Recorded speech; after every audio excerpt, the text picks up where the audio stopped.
Hello friends, welcome back to my channel.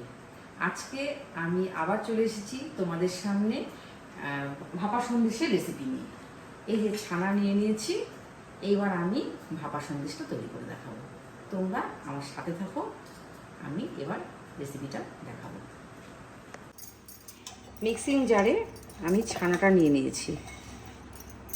এইবার আমি এর মধ্যে অল্প দুধ নিয়ে নেব, আধা বাটির মতন দুধটা নিয়ে নিলাম। জাগিরি পাউডার নিব,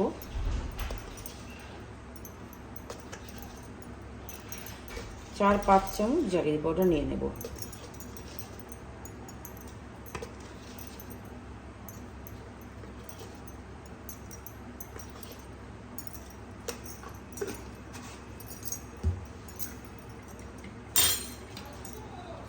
এবার এটাকে আমি একটা স্মুথ পেস্ট তৈরি করে নেব।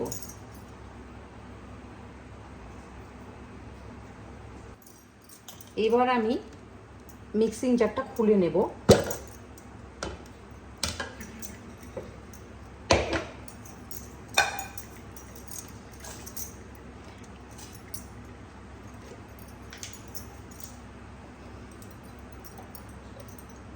এই বাউলটার মধ্যে আমি একটু বাটার ব্রাশ করে নেব।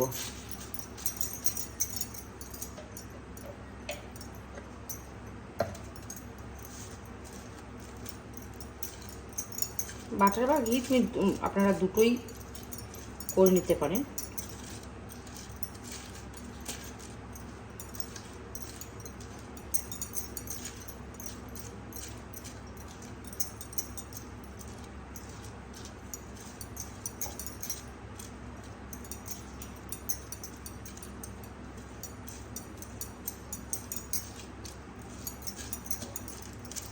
আমি এখানে ঘি ব্রাশ করে নিলাম।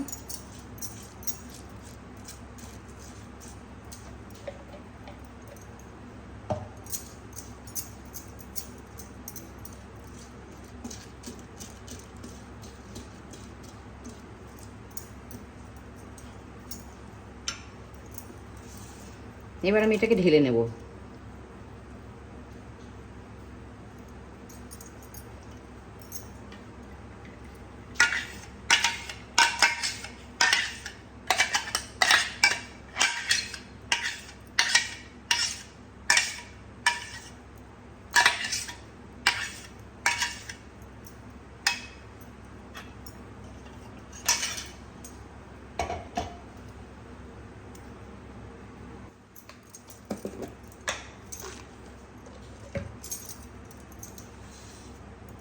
এবার আমি এখানে একটা করে কিশমিশ সাজিয়ে দেব।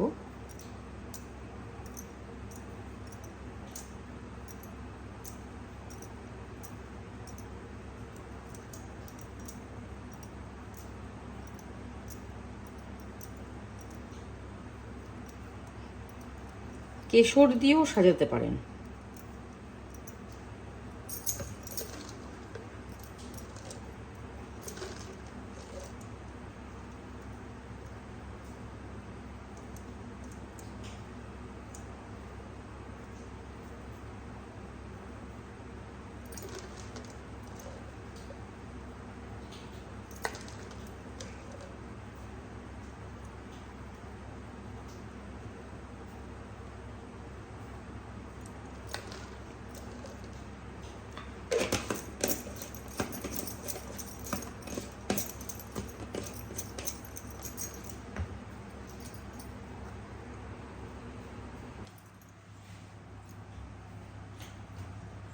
এবার আমি গ্যাসটা জ্বালিয়ে নেব।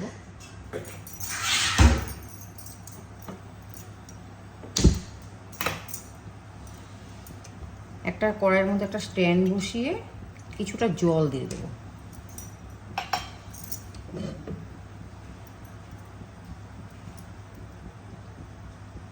কিছুক্ষণ প্রিহিট করে নেব। জল আমার গরম হয়ে গেছে, ফুটতে শুরু করে দিয়েছে। এবার আমি প্যানটাকে বসিয়ে দেব।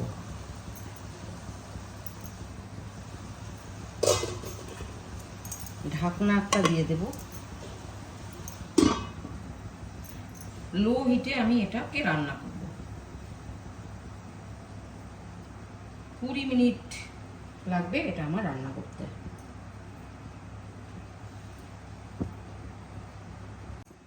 এবার ফিরে আসছি 20 মিনিট পরে।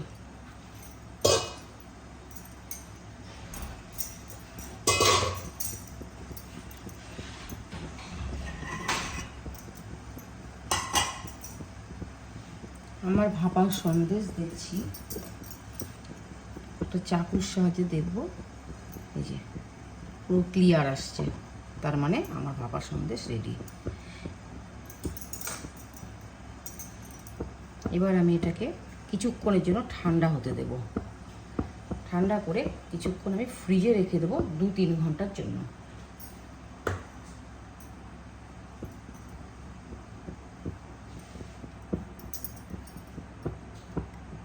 আবার আসছি 2-3 ঘন্টা পরে। ভাপের কালাকান এই যে রেডি হয়ে গেছে, ফ্রিজ থেকে বের করে নিয়েছি এবং কেটেও নিয়েছি। বন্ধুরা এবার দেখে নাও কেমন লেগেছে তোমাদের। তোমরা এভাবে ঠিক এইভাবেই করবে ভাপের কালাকান, তাহলে দেখবে একদম অ্যাকুরেট এই ভাপের কালাকানের স্বাদটা পাবে। আর তোমরা যদি আমার নতুন বন্ধু হয়ে থাকো, আমার ইউটিউব থেকে যদি দেখে থাকো, তাহলে চ্যানেলটাকে সাবস্ক্রাইব করে দেবে। আর যদি ফেসবুক থেকে যদি দেখে থাকো, তাহলে ফলো করে দেবে। ধন্যবাদ।